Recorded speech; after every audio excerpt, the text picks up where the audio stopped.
먼저는 제가 이제 이 선교적 교회라는 것을 관심을 갖고 저희 교회 안에 실제로 적용하게 된 것은 사실은 개척할 때가 아니라 개척하고 몇 년 지나서였습니다. 제가 2007년 12월 30일에 교회 개척을 시작을 했는데, 그때는 제가 꿈꾸던 어떤 교회의 모습이 하우스 처치라고 그래서 그 당시에 이제 최영기 목사님이 휴스턴 침례교회에서 하시던 가정교회가 있었고, 제가 또 공부한 거는 그게 아니라 이제 선교지에서 실제로 하는 또 가정교회 운동이 있어요. 근데 둘 다 하우스 처치라고 그랬는데, 나중에 이렇게 공부를 해보니까 최영기 목사님이 하시는 하우스 처치는 선교 현장에서 말하는 하우스 처치의 그 구도에서 보면 약간은 셀 처치의 형태가 더 많이 가미되어 있던 모습이었습니다. 그래서 저는 그때 꿈꾸던 게 우리가 좀 이 가정교회 형태로 한번 교회가 계속해서 분립개척해 나가는, 그래서 그 당시 저희 교회가 초창기에 가졌던 슬로건이 교회를 개척하는 개척교회였습니다. 그래서 여러분 혹시 그 책을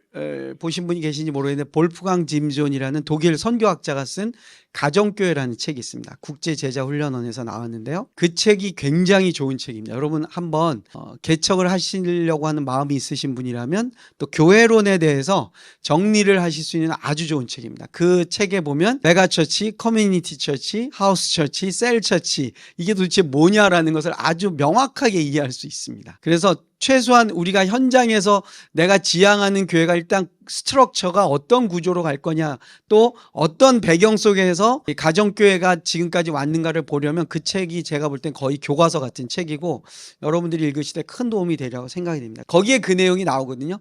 한 20명 넘어가면 가정교회로 유지하기가 어렵다. 왜냐하면 가정교회는 오가닉을 굉장히 강조하거든요. 유기체. 근데 이제 우리가 보통 커뮤니티 처치나 뭐 또 교회가 성장하면 메가처치로 갈 때, 메가처치가 가지고 있는 핵심은 뭐냐면 시스템이에요. 우리가 오가닉으로 교회가 갈 거냐, 시스템으로 갈 거냐, 그러면 아마 여기 계신 분들은 대부분 그게 뭐 그렇게 크게 중요해 라고 생각하실 수 있는데, 여러분이 다니시는 교회가 적어도 한 100명만 넘어가도 교회는 시스템으로 갑니다. 숫자 이상이 모이면 시스템을 집어넣어야 움직이게 돼 있어요. 그러니까 교회가 성도 수가 많으면 많을수록 어떠냐, 시스템을 정교하게 짜야 됩니다. 누가 해야 되냐, 그럼 다 뭐 말할 것 없이 목회자 또는 사역자 그룹에서, 그게 이제 담임 목사님이 하시든지 아니면 그 핵심 멤버들이 하든 당회가 하든 시스템을 정교하게 짜야 조직이 움직일 수밖에 없어요. 그래가지고 우리가 많은 교회 성장 세미나를 가면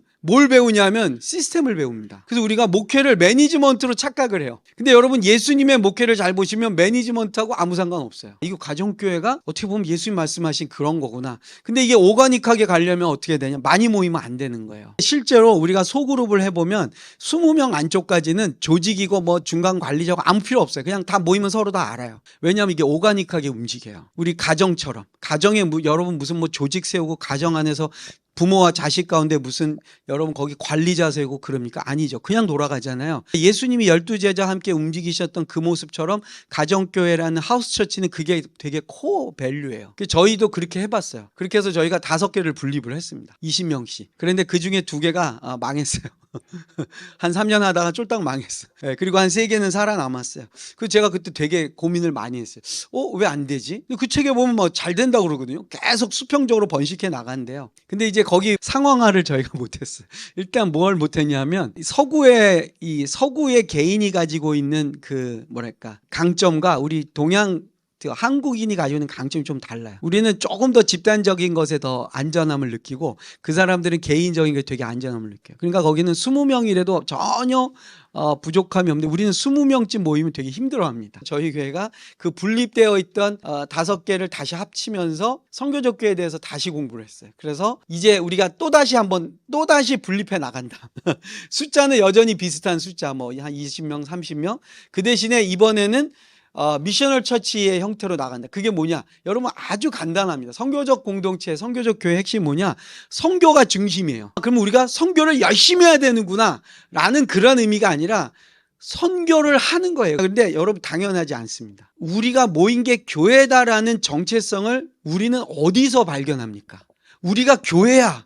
우리가 지금 교회로 모였어. 그럼 우리는 어떤 것을 doing합니까? 여러분 교회 그러면 뭐가 가장 우리가 하는 액티비티 중에 우리가 교회라는 걸 우리도 느끼고 다른 사람도 자네들 교회하네? 라고 느끼는 게 뭘까요? 예배예요. 선교적 교회는 뭐가 그러면은 핵심일까요? 선교를 해야 돼요. doing이.